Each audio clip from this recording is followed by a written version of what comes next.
আজ ঠাকুরগাঁওয়ে নির্বাচনী জনসভায় যোগ দেবেন বিএনপি চেয়ারম্যান তারেক রহমান। এরপর যাবেন নীলফামারী, দিনাজপুরে।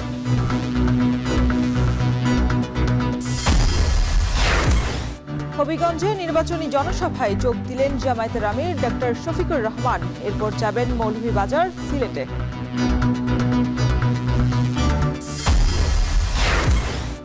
দেশজুড়ে সভা সমাবেশ এবং গণসংযোগে ব্যস্ত প্রার্থীরা ঘুরছেন ভোটারদের দ্বারে দ্বারে। মনোযোগ আকর্ষণে নানা প্রতিশ্রুতি। এবং শরীয়তপুরে কিছুদিন পরপরই হাত বোমা বিস্ফোরণ। ঘটছে প্রাণহানি, নিরাপত্তা এবং সুষ্ঠু নির্বাচনের শঙ্কায় সাধারণ মানুষ।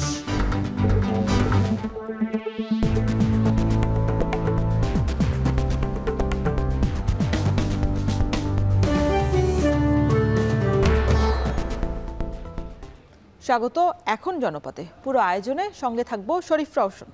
হবিগঞ্জে নির্বাচনী জনসভায় বক্তব্য রাখছেন জামায়াতের আমির ডক্টর শফিকুর রহমান। আমরা সরাসরি যুক্ত হচ্ছি সেখানে। যার যেটা পাওনা তার ঘরে সেটা পৌঁছে দেওয়ার চেষ্টা করা হবে।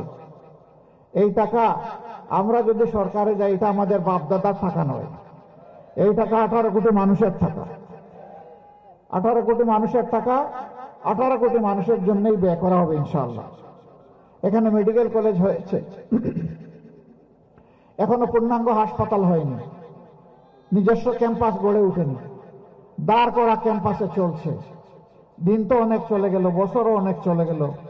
আমরা নাকি সিঙ্গাপুর হয়ে গেলাম, তারপরে আমাদের হাসপাতালটা এমন থেকে গেল কেন? ইনশাআল্লাহ আল্লাহ আমাদেরকে সুযোগ দিলে পূর্ণাঙ্গ মেডিকেল কলেজ হবে এবং মানসম্মত নিজস্ব ক্যাম্পাসের হাসপাতাল গড়ে তোলা হবে। এখানে বিশ্ববিদ্যালয় হয়েছে, সেই বিশ্ববিদ্যালয়ের একই হালত, এতিম অবস্থা। আমরা সেই এতিম অবস্থার অবসান ঘটাবো ইনশাআল্লাহ। এবং বিশ্ববিদ্যালয়গুলো শুধু কাগজের সার্টিফিকেট তৈরির কারখানা হবে না, দক্ষ জনবল তৈরির কারখানা হবে, যারা দেশ গড়ার কারিগর হবে ইনশাআল্লাহ। সেই শিক্ষা আমরা হাতে দেব। আমরা যুবকদের হাতে বেকার ভাতা তুলে দিতে পারবো না, বেকার ভাতা তুলে দেব না। আমাদের যুবকেরা কারো কাছে বেকার ভাতা চায় না। তারা চায় তাদের হাতে মর্যাদা দেওয়া হোক, তাদের হাতে মর্যাদার কাজ তুলে দেওয়া হোক। আমরা আমাদের জনবলকে নিয়ে আমাদের যে পরিকল্পনা, ইনশাআল্লাহ আমরা গ্রামকেও শিল্প বানাবো ইনশাআল্লাহ। বলবেন যে আপনারা কি কলকারখানা চালু করে দিবেন? হ্যাঁ দিব, কিন্তু সেই কলকারখানা হবে কৃষিভিত্তিক কলকারখানা ইনশাআল্লাহ। সেখানে শিক্ষিত যুবকেরা মেধা যোগ্যতা দিয়ে গ্রামের চেহারা পাল্টে দিবে, আনন্দের সাথে মা বাপকে নিয়ে বসবাস করবে, গর্বিত হয়ে বলবে আমি বাংলাদেশ এবং এটা আমার বাংলাদেশ। যুবকরা তৈরি হয়ে যাও। আমরা তো বয়সের একটা প্রান্তে এসে গেছি। আমরা এই বাংলাদেশটা এখন তোমাদের হাতে সমঝাতে চাই। যুবকরা রেডি? দেখি কারা রেডি, হাত তুলেন। ও মা, সবাই দেখি যুবক। তাইলে ইনশাআল্লাহ আমরাও সবাই যুবক। ইনশাআল্লাহ আমরা সবাই মিলেমিশে কাঁধে কাঁধ মিলিয়ে হাতে হাত মিলিয়ে বাংলাদেশকে গড়ব ইনশাআল্লাহ। সম্মানিত ভাইরা এবং আমার মা বোনেরা, আমরা সেই বাংলাদেশটাই চাই যেই বাংলাদেশের শিশুও বলবে এটা আমার বাংলাদেশ, আবার বৃদ্ধ বনিতা বলবে এটা আমার বাংলাদেশ। চা বাগানের আমার শ্রমিক ভাই বোনেরা যারা আছে, যারা অত্যন্ত মানবতার জীবনযাপন করে, সন্তানেরা তাকে শিক্ষা এবং স্বাস্থ্যের সেবা থেকে বঞ্চিত, যুগ যুগ ধরে একই পেশায় পড়ে আছে হাড্ডিসার মানুষগুলো, আমরা চা বাগানেরও আধুনিকায়ন করব, প্রযুক্তি সমৃদ্ধ করব, সেই মানুষগুলোরও জীবন মানে পরিবর্তন আনবো ইনশাআল্লাহ। তাদের একটা সন্তানও শিক্ষার আলো থেকে বঞ্চিত হবে না। 23 বছর পর ঠাকুরগাঁও সফরে যাচ্ছেন বিএনপির চেয়ারম্যান তারেক রহমান। কিছুক্ষণের মধ্যেই ঠাকুরগাঁও সরকারি বালক উচ্চ বিদ্যালয় মাঠে নির্বাচনী জনসভায় বক্তব্য রাখবেন তিনি। এ নিয়ে সেখানকার সবশেষ পরিস্থিতি জানাতে আমাদের সাথে যুক্ত হয়েছেন সহকর্মী জাওয়াদ মাহমুদ। জাওয়াদ, কতক্ষণ নাগাদ তিনি যোগ দিতে পারেন, কি তথ্য রয়েছে, আর নেতাকর্মীদের উপস্থিতি কেমন দেখছেন? ধন্যবাদ জনাব মোহাম্মদ খলিলুর রহমান, কেন্দ্রীয় জামে মসজিদ। লাইবা এই 2 দশক পরে যখন তারেক রহমান আসছে, স্বভাবতই বিএনপির এখানে দ্বিতীয় সর্বোচ্চ নেতা বিএনপি মহাসচিব মির্জা ফখরুল ইসলাম আলমগীরের এটি সংসদীয় আসন।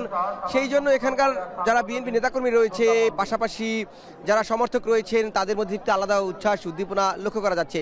এবং আপনি যে বিষয়টি জানতে চাচ্ছিলেন যে এখানে লোক সমাগম কেমন হয়েছে, আমরা দেখছি যে এই জেলা স্কুলের যেটি হাই স্কুল মাঠ বলা হচ্ছে, অর্থাৎ সরকারি বালক উচ্চ বিদ্যালয় বড় মাঠ হিসেবে পরিচিত, এখানে ইতিমধ্যে মাঠটি কানায় কানায় পরিপূর্ণ হয়ে গিয়েছে। সকাল থেকে আমরা যখন এখানে এসেছি এই মাঠে, তখনই দেখছিলাম ধীরে ধীরে এই যে 5টি উপজেলা রয়েছে ঠাকুরগাঁয়ের, 5টি উপজেলা থেকে বিএনপির কর্মী সমর্থকরা তারা ধীরে ধীরে জড়ো হচ্ছিল।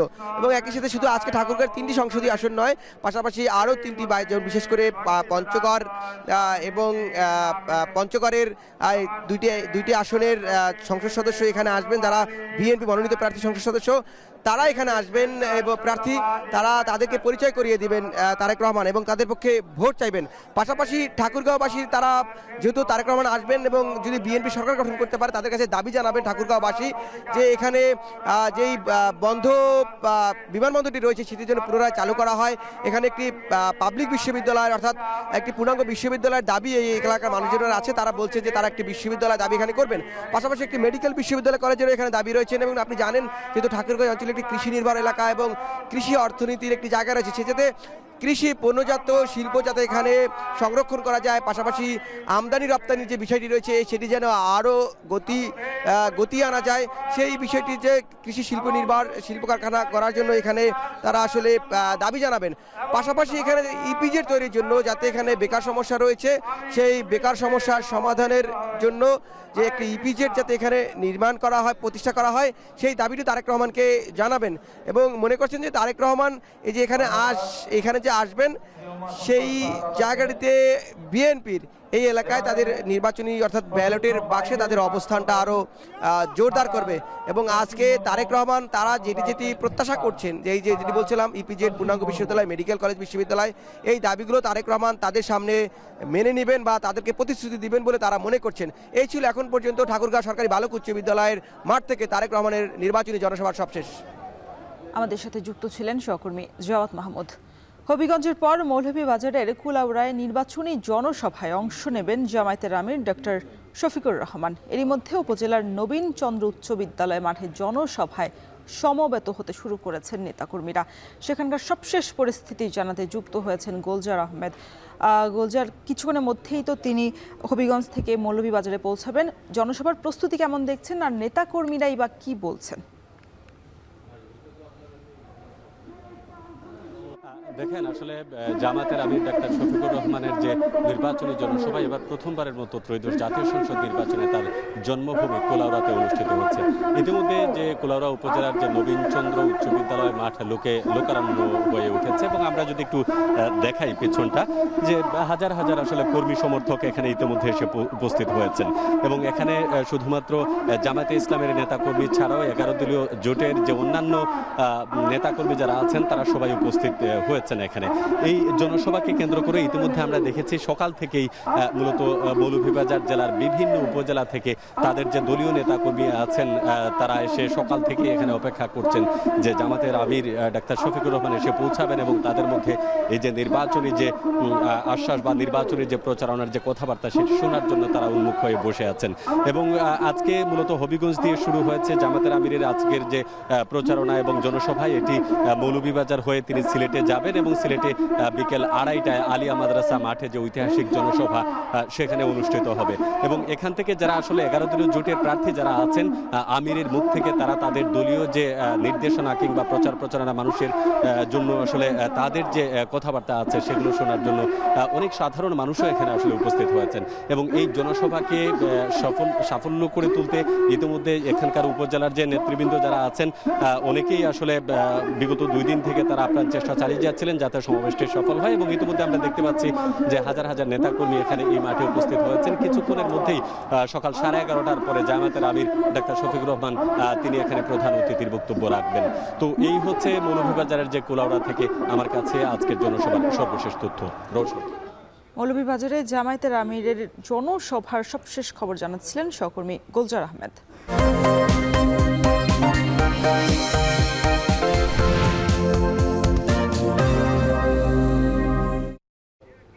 যমুনার তীরে গড়ে ওঠা তাঁতশিল্প, শাড়ি আর মধুপুরের আনারসের জন্য সুপরিচিত টাঙ্গাইল। নির্বাচনকে কেন্দ্র করে প্রার্থীরা ছুটছেন ভোটারদের দ্বারে দ্বারে। সবার প্রত্যাশা একটি অবাধ, সুষ্ঠু নির্বাচন। সেখানকার সবশেষ পরিস্থিতি জানাতে আমাদের সাথে এই মুহূর্তে যুক্ত হয়েছেন সহকর্মী সুলতানা স্বর্ণা। স্বর্ণা, জানাবেন যে নির্বাচনী আমেজ টাঙ্গাইলে কেমন দেখছেন, প্রচারণায় প্রার্থীরা কি প্রতিশ্রুতি দিচ্ছেন?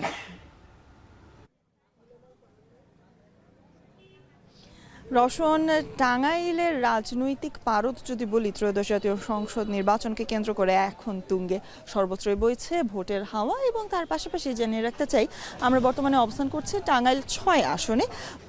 পাথরাইল অর্থাৎ নাগরপুর এবং দেলদুয়ার যে আসনটি রয়েছে সেই আসনে, এবং এখানের 4,83,000-এর বেশি ভোটারদের মন জয় করতে ৮ জন প্রার্থী অর্থাৎ 7 জন রাজনৈতিক দলের প্রার্থী এবং 1 জন স্বতন্ত্র প্রার্থী কিন্তু ছুটছেন ভোটারদের কাছে এবং দিচ্ছেন নানান প্রতিশ্রুতি। তবে সেক্ষেত্রে একটি জিনিস কিন্তু মাথায় রাখতেই হবে, শুধু টাঙ্গাইলের এই আসনটি নয়, টাঙ্গাইলের 8টি আসন জুড়েই একটি অনুপস্থিত রাজনৈতিক দলের যে ভোটাররা রয়েছেন সেই ভোটারদের মন জয় করার জন্যই কিন্তু প্রার্থীদের এই ছোটাছুটিটা অনেকটাই বেশি। কারণ সকলেই চাইছেন সেই ভোটারদের ভোটগুলো নিজেদের দলের এবং নিজেদের মার্কায় আনতে। এবং সেজন্য আমরা দেখেছি বিএনপির যারা প্রার্থী রয়েছেন এবং বিএনপির যিনি বিদ্রোহী প্রার্থী রয়েছেন, উভয় প্রার্থীকেই কিন্তু আমরা দেখেছি বিভিন্ন ধরনের প্রত্যাশা নিয়ে ছুটে যেতে। তার পাশাপাশি যেমন জামায়াতের পক্ষ থেকে, 11 দলীয় জোটের পক্ষ থেকে একজন প্রার্থী রয়েছেন, হাত পাখার পক্ষ থেকেও কিন্তু একজন প্রার্থী রয়েছেন। এছাড়াও আমরা জাতীয় পার্টিরও কিন্তু দৌরত্ব দেখেছি এই প্রচারণার মাঠে। এবং তার সাথে আসলে জানিয়ে রাখতে চাই, সাধারণ যে ভোটাররা রয়েছেন তাদের সাথে আমরা যখন কথা বলেছি সেক্ষেত্রে দুটো জিনিস কিন্তু তারা আমাদের বারংবারই বলেছেন। প্রথমত, শুধুমাত্র কথার ফুলঝুরিতে এবার তারা গলবেন না, তারা চান সংস্কার, এবং তার মানে শুধুমাত্র অবকাঠামোগত সংস্কার নয়, তারা কিন্তু চান এই যে ইউনিয়নগুলো রয়েছে সেই ইউনিয়নগুলোতে আরও যেন সংস্কার আসে। এবং তার পাশাপাশি আরেকটি জিনিস কিন্তু তারা বলেছেন যে গণভোটের যে প্রচারণা রয়েছে সেই গণভোটের প্রচারণা যেন আরও বৃহৎ আকারে করা হয়, কারণ গণভোটের প্রচারণা নির্বাচনী মাঠে অনেকটাই হারিয়ে যাচ্ছে বলেও কিন্তু তারা শঙ্কা করছেন। রওশন, এই ছিল টাঙ্গাইল ৬ আসন থেকে আমার কাছে সবশেষ। নির্বাচনের আগে শরীয়তপুরে একের পর এক ককটেল উদ্ধার আর বিস্ফোরণের ঘটনায় আতঙ্কে সাধারণ মানুষ। বোমা আতঙ্ক ছড়িয়ে পড়েছে নড়িয়া উপজেলায়। এদিকে হামলা, মামলা এবং প্রাণহানির ঘটনায় ভোটারদের মধ্যে সুষ্ঠু নির্বাচন নিয়ে তৈরি হয়েছে শঙ্কা। কাজী মনিরুজ্জামানের প্রতিবেদনে দেখুন বিস্তারিত। ছবি তুলেছেন সজীব খান। গত ২রা ফেব্রুয়ারি নড়িয়ার পোড়াগাছা এলাকায় যৌথ বাহিনীর অভিযানে উদ্ধার করা হয় ৯৫টি ককটেল। এর আগের দিন একই উপজেলার জবসা ও ভোজেশ্বর এলাকা থেকে উদ্ধার করা হয় আরও ২২টি ককটেল। এখানেই শেষ নয়, জাজিরার মুলাই ব্যাপারী কান্দি গ্রামে ককটেল তৈরির সময় বিস্ফোরণে ধ্বংস হয়ে যায় একটি ঘর। এ ঘটনায় নিহত হয় ৩ জন। এভাবে একের পর এক ককটেল উদ্ধার ও বিস্ফোরণের ঘটনায় পুরো জেলা জুড়েই ছড়িয়ে পড়েছে আতঙ্ক। স্থানীয়দের অভিযোগ, আধিপত্য বিস্তার ও রাজনৈতিক বিরোধকে কেন্দ্র করেই এসব বিস্ফোরণের ঘটনা ঘটানো হচ্ছে। বিস্ফোরক দ্রুত নিয়ন্ত্রণে আনতে না পারলে আসন্ন নির্বাচনে ভোটার উপস্থিতিতে নেতিবাচক প্রভাব পড়তে পারে বলে ধারণা অনেকের। হামলা মামলা দিয়ে কি নির্বাচন হবে সুস্থ? কখনো হবে না। মানুষের ভিতরে একটা আতঙ্ক থাকবো। আমি যে সেন্টারে যাই, আমার নিরাপত্তা কি? আজ আতঙ্ক না থাকতো তার কোনো ভোটগুলো সবই ক্যাপচার হইতো। বই তো যাইব না, আমার তো ভোটটি নষ্ট হইব মানুষের। সুষ্ঠু নির্বাচন নিশ্চিতে বিস্ফোরক উদ্ধারে নিয়মিত অভিযান চালাচ্ছে যৌথ বাহিনী। আমরা যখন একটা এলাকায় ড্রাইভ দিয়েছি তারই সংলগ্ন যে অ্যাডজাসেন্ট এরিয়া, সেখানেই আসলে এগুলোকে লুকানোর চেষ্টা করছে বা এটাকে নিরাপদ করার চেষ্টা করছে। সেই এলাকাগুলি হচ্ছে এটার অংশ, দুটো অংশ। এবং আমাদের যখন আমরা মাস্টার প্ল্যানটা করেছি সেই প্ল্যানে তো এই অংশগুলিওকে আমরা যোগ করেছি। ইতিপূর্বে যেহেতু ভোট দিতে পারেনি, তাদের মনে একটা সন্দেহ রয়েছে যে তারা আসলে সঠিকভাবে সেখানে ভোট কেন্দ্রে যেতে পারবে কিনা, সে নিরাপত্তা পাবে কিনা। এই ইস্যুগুলোকে কেন্দ্র করেই আসলে আমরা মনে করছি যে এটাকে হচ্ছে সরকার খুব গুরুত্ব দিচ্ছে। গত ১ মাসে শরীয়তপুরে উদ্ধার করা হয়েছে ৩ শতাধিক ককটেল। এ ঘটনায় ৩৫০ মামলা হয়েছে, আটক ৮ শতাধিক। কাজী মনিরুজ্জামান, এখন শরীয়তপুর।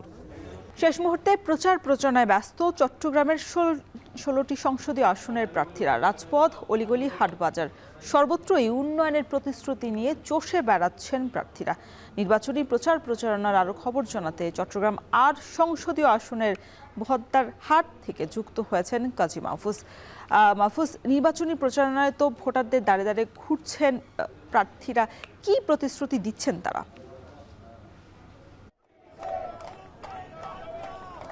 নির্বাচন ঘনিয়ে আসার সাথে সাথে চট্টগ্রামের 16টি সংসদীয় আসনে নির্বাচনের যে পুরোপুরি আমেজ সেটি কিন্তু আমরা দেখতে পাচ্ছি। একেবারে শহর থেকে গ্রাম, রাজপথ থেকে অলিগলি, হাট, বাজার এবং সর্বত্র বলা যায় যে এখন প্রচারণায় মুখর আমরা দেখতে পাচ্ছি। এখানে প্রার্থীরা ভোটারদের কাছে যাচ্ছেন, নির্বাচনের বিভিন্ন যে প্রতিশ্রুতি সেগুলো তুলে ধরছেন। আমরা এই মুহূর্তে যেখানে রয়েছি এটি হলো চট্টগ্রাম 8, বোয়ালখালী এবং শহরের চাঁদগাঁও, পাঁচলাইশ, বাইজিদের আংশিক অংশ নিয়ে গঠিত। এই আসনে 6 জন প্রার্থী প্রতিদ্বন্দ্বিতা করছেন। তার মধ্যে আমরা দেখতে পাচ্ছি যে বিএনপির প্রার্থী, যিনি চট্টগ্রাম মহানগরের বিএনপির আহ্বায়ক এরশাদুল্লাহ, তিনি এই মুহূর্তে এই এলাকাতে গণসংযোগ করছেন নেতাকর্মীদেরকে সাথে নিয়ে। একটু পরে এখানে একটি নির্বাচনী অফিস কার্যালয় উদ্বোধন করবেন এমন আমরা জানতে পেরেছি। এরপরে এই এলাকার চকবাজার, ফুলতলা থেকে শুরু করে আশপাশের যে বৃহত্তর বস্তি এলাকা রয়েছে সেখানে তিনি গণসংযোগ করবেন। এখানে আমরা দেখছি যে ঢাক, ঢোল পিটিয়ে একেবারে উৎসবের পুরোপুরি আমেজ তারা তৈরি করেছে। মিছিলে স্লোগানে মুখরিত করে রেখেছে এই জনপদ।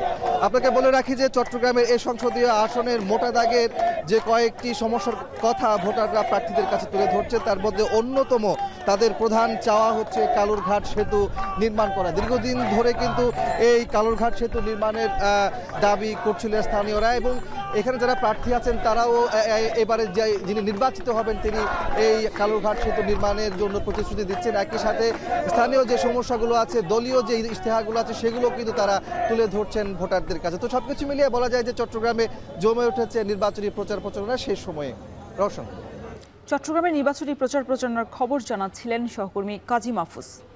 জাতীয় সংসদ নির্বাচন ঘিরে সাভারের আশুলিয়ার গেরুয়া এলাকায় চলছে বিএনপি প্রার্থী দেওয়ান মোহাম্মদ সালাউদ্দিন বাবুর পক্ষে গণসংযোগ। সেখানকার সবশেষ খবর জানাতে আমাদের সাথে যুক্ত হয়েছেন হুমায়ুন কবির। হুমায়ুন, একেবারে তো নির্বাচনের সময় ঘনিয়ে আসছে, এখন প্রচারণায় কি বলছেন প্রার্থীরা, কিভাবে প্রার্থীর পক্ষে সমর্থকরা প্রচারণা চালাচ্ছেন, বিস্তারিত জানাবেন। রওশন, ত্রয়োদশ জাতীয় সংসদ নির্বাচনকে ঘিরে কিন্তু ঢাকা 19 সাভার আশুলিয়া আসনে নির্বাচনী প্রচারণা জমে উঠেছে।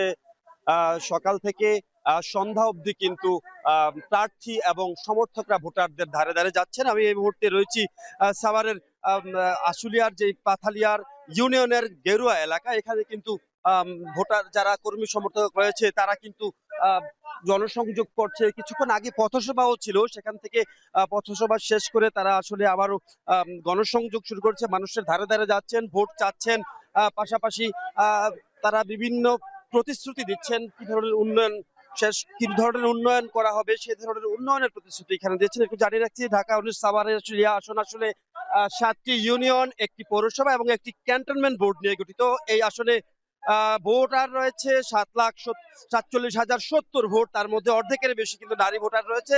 যেমনটি বলছিলেন, প্রার্থীরা কিন্তু ভোটারদের দ্বারে দ্বারে যাচ্ছেন এবং বিভিন্ন রকম প্রতিশ্রুতি দিচ্ছেন, কি ধরনের উন্নয়ন করবেন সেসব বিষয় কিন্তু ভোটারদের বলার চেষ্টা করা হচ্ছে। পাশাপাশি যদি বলতে চাই, বিশেষ করে মাদক, সন্ত্রাস, চাঁদাবাজ এবং জলাবদ্ধতা সহ নানা রকমের বিষয়গুলো নিয়ে কিন্তু এখানে কর্মকাণ্ডগুলো পরিচালনা হচ্ছে, এবং প্রার্থীর পাশাপাশি প্রার্থী যারা রয়েছেন কর্মী সমর্থক তারা কিন্তু ভোটারদের ধারে ধারে যাচ্ছেন। এবং 12 তারিখ যে নির্বাচন, সেই নির্বাচনকে ঘিরে আসলে এক ধরনের উৎসাহ উদ্দীপনা কিন্তু বিরাজ করছে।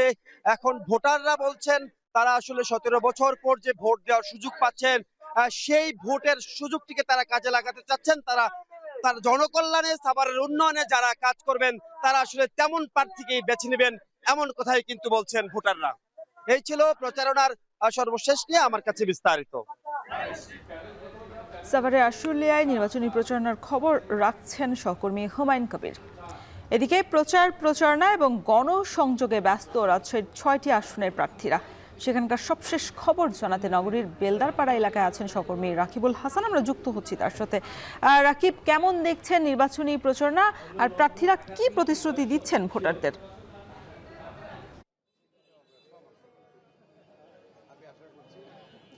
রওশন, এই যে রাজশাহী যে 6টি আসন রয়েছে সেই 6টি আসনের নির্বাচনের প্রচারণা এখন একেবারে সকাল থেকে শুরু করে রাত পর্যন্ত চলছে। আমরা রাজশাহী সদর 2 আসনের বিএনপি প্রার্থী মিজানুর রহমান মিনু তার যে প্রচারণা বেলদারপাড়ায় হচ্ছে সেটি কিছুক্ষণ আগেই তিনি গণমাধ্যমের সাথে কথা বলছিলেন। তিনি বলছেন যে আসলে তাদের যে প্রচারণা সেখানে সর্বস্তরের সাধারণ মানুষ উপস্থিত হচ্ছেন এবং এই মানুষদের সাথে নিয়ে তারা ধানের শীষের জন্য তারা ভোট চাচ্ছেন। এবং এখানে আমরা যেটি লক্ষ্য করছি এই যে এখানে যে গণসংযোগ শুরু করেছেন তিনি কিন্তু আসলে এর মধ্য দিয়ে আসলে বলার চেষ্টা করছেন যে আগামী দিনে এই রাজশাহীর বা এই নগরের উন্নয়নে এই আসনটির উন্নয়নে সাধারণ মানুষের যে প্রয়োজন সেই প্রয়োজন তারা মেটাবেন এবং বিগত সময়ে বিগত সময়ে যেভাবে আসলে জাতীয়তাবাদী দল যেভাবে ভূমিকা রেখেছে সেই রকম আসলে ভূমিকা রেখে তাদের এই প্রচারণার অংশ তারা প্রতিশ্রুতি দিচ্ছেন এবং এই প্রতিশ্রুতির অংশ হিসেবে রাজশাহী যেহেতু শিক্ষানগরী সেই শিক্ষানগরীকে আরও বেশি সমৃদ্ধ করা, এখানে কর্মসংস্থানের সুব্যবস্থা করা এবং একই সাথে যোগাযোগ এবং যে শিল্প উন্নয়নের ক্ষেত্রে আসলে অগ্রণী ভূমিকা রাখা সেই বিষয়গুলো আসলে এখানে তুলে ধরা হয়েছে। কিছুক্ষণ আগে তিনি গণমাধ্যমের সাথে কথা বলেছেন। সেই গণমাধ্যমের সাথে কথা বলতে গিয়ে তিনি যেটি বলেছেন যে দেশে যে উদ্ভূত পরিস্থিতি সেই পরিস্থিতি আসলে মানুষ উপেক্ষা করছে এবং এই যে নির্বাচন সেই নির্বাচনটাকে তারা উৎসব মুখর একটি পরিবেশে এই উদযাপন করছেন এবং এর মধ্য দিয়ে আসলে রওশন আমরা লক্ষ্য করছি যে রাজশাহী নগরীর বিভিন্ন এলাকা তিনি আজকে ঘুরবেন এবং এর মধ্য দিয়ে যে তার যে প্রতিশ্রুতি সেটি সাধারণ মানুষের মাঝে আসলে ছড়িয়ে দিতে যাচ্ছেন এবং তার প্রতীক যেটি সেটিকে বারবার তিনি পরিচয় করে দিচ্ছেন। তো রওশন, এই ছিল রাজশাহী থেকে আমার কাছে সবশেষ খবর। প্রার্থীদের গণসংযোগের খবর রাখছেন সহকর্মী রাকিবুল হাসান। এদিকে নেত্রকোনার মোহনগঞ্জে নির্বাচনী জনসভায় প্রচারণা চালাচ্ছেন নেত্রকোনা 4 আসনের জামায়াতের প্রার্থী আল হেলাল তালুকদার। সেখানকার সবশেষ পরিস্থিতি জানাতে আমাদের সাথে যুক্ত হয়েছেন রিফাত আহমেদ রাসেল। রাসেল, প্রচারণায় কি বলছেন প্রার্থীরা, কেমন দেখছেন প্রচারণা?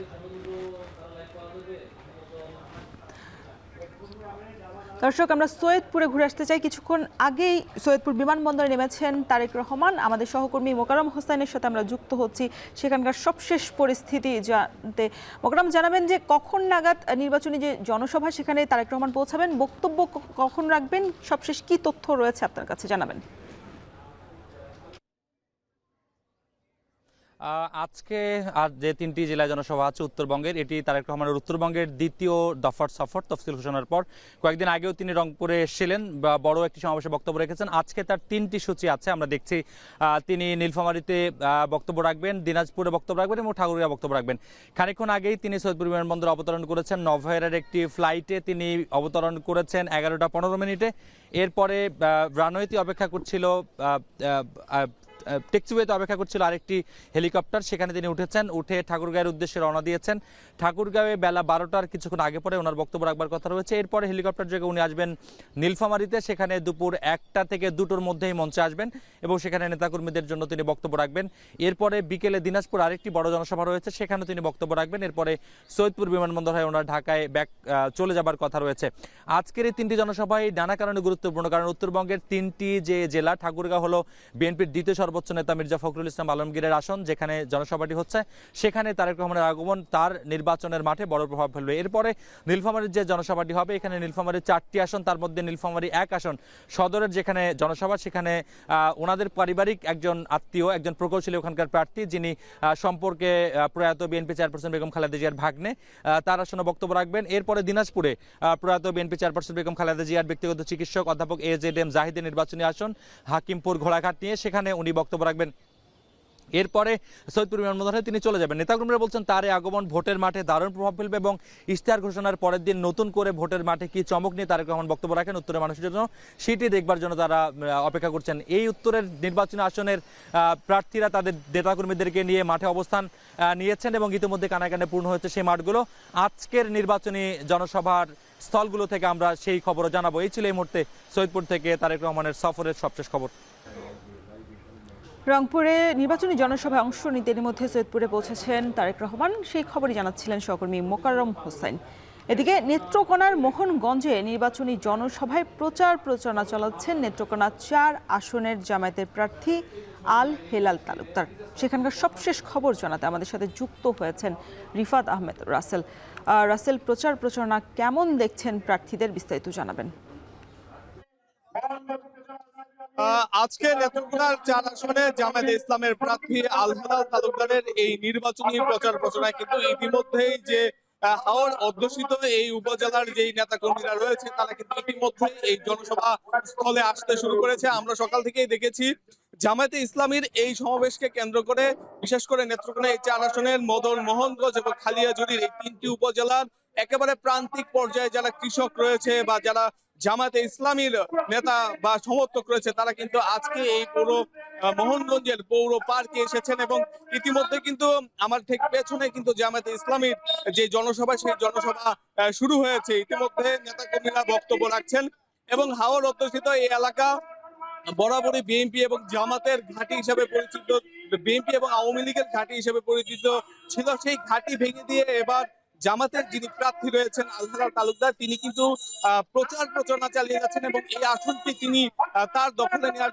চেষ্টা করছেন। আজকের এই জনসভা স্থল থেকে ইতিমধ্যে একেবারে শেষ পর্যায়ে প্রচার প্রচারণায় প্রার্থীদের দাঁড়ে দাঁড়ে ভোটার চাচ্ছেন তারা এবং তারা বলছেন আগামীর পরিবর্তনের জন্য জামায়াতে ইসলামীকে তারা ভোটের আহ্বান জানাচ্ছেন এবং এই অঞ্চলের যে অবহেলিত মানুষ রয়েছে বিশেষ করে হাওর অধ্যুষিত এলাকা হয় এই মানুষের যে দীর্ঘদিনের বঞ্চনা এবং দুর্দশা রয়েছে সেই দুর্দশা পরিবর্তনের জন্য কিন্তু জামাতের যিনি প্রার্থী রয়েছেন আল হেলাল তালুকদার তিনি কিন্তু নানা আশ্বাস দিচ্ছেন। তাই বলা যায় যে এই যে জনসভা সেই জনসভা কিন্তু ইতিমধ্যে শুরু হয়েছে এবং যারা নেতাকর্মী রয়েছেন তারাও কিন্তু বক্তব্য রাখছেন। তো এই ছিল আমার কাছে নেত্রকোনার মোহনগঞ্জ থেকে জামায়াতে ইসলামী জনসভার সর্বশেষ। নেত্রকোনায় নির্বাচনী প্রচারণার খবর জানাচ্ছিলেন সহকর্মী রিফাত আহমেদ রাসেল। শেষ মুহূর্তের প্রচারণায় ব্যস্ত সময় পার করছেন গাজীপুর 5 আসনের প্রার্থীরা। সেখানকার সবশেষ পরিস্থিতি জানাতে পুবাইল থেকে যুক্ত হয়েছেন ইফতেখার রায়হান। রায়হান, প্রার্থীদের প্রচারণা কেমন চলছে, ভোটাররা কি বলছেন?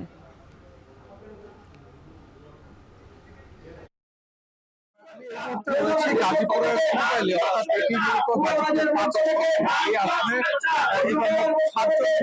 প্রার্থী প্রতিদ্বন্দ্বিতা করছেন। এর মধ্যে বিএনপির যিনি গাজীপুর জেলার যিনি আহ্বায়ক তিনি মূলত হচ্ছেন যে ওই আসনের সভাপতি প্রার্থী যিনি এ.কে.এম. ফজলুল হক মিলন, তিনি এখানে এবার প্রার্থিতা করছেন। পাশাপাশি এই আসনে কিন্তু মূলত এবার প্রতিদ্বন্দ্বিতা হচ্ছে বিএনপির যিনি প্রার্থী এ.কে.এম. ফজলুল হক মিলনের সাথে জামায়াতের প্রার্থী খায়রুল হাসানের এবং মূলত যেহেতু এই আসনে ফজলুল হক মিলন এর আগেও সংসদ সদস্য ছিলেন যে কারণে তিনি এই এলাকার মানুষের সাথে আগে থেকে পরিচিত, যে কারণে বিএনপি সমর্থকরা যারা রয়েছেন তারা মূলত বলছেন যে তাদের যে পুরোনো দিনের যে তাদের যে কর্মকাণ্ড সেই দিকটা বিবেচনা করে এবার মূলত এখানে ভোটের মাঠে তারা সুবিধাজনক অবস্থানে রয়েছে এবং কিছুক্ষণ পরে এই পুবাইলের যে রেল স্টেশনটি রয়েছে এই রেল স্টেশনের পাশেই এখানে যিনি বিএনপির ধানেশীষের প্রার্থী এ.কে.এম. ফজলুল হক মিলন তিনি প্রচারণা চালাবেন এবং যে কারণে কিন্তু এখানে কিন্তু আমরা দেখছিলাম যে বিভিন্ন স্তরের মানুষ যারা রয়েছে তারা কিন্তু এখানে উপস্থিত হয়েছেন। কিছুক্ষণ পরে এ.কে.এম. ফজলুল হক মিলন এখানে আসবেন এবং তিনি ভোট প্রার্থনার জন্য এখানকার সাধারণ মানুষের উদ্দেশ্যে বক্তব্য রাখবেন। তো এই ছিল আমার কাছে গাজীপুরের পুবাইল থেকে নির্বাচনী প্রচারণার সবশেষ তথ্য। গাজীপুর 5 আসনের প্রার্থীদের প্রচার প্রচারণার খবর রাখছিলেন ইফতেখার রায়হান।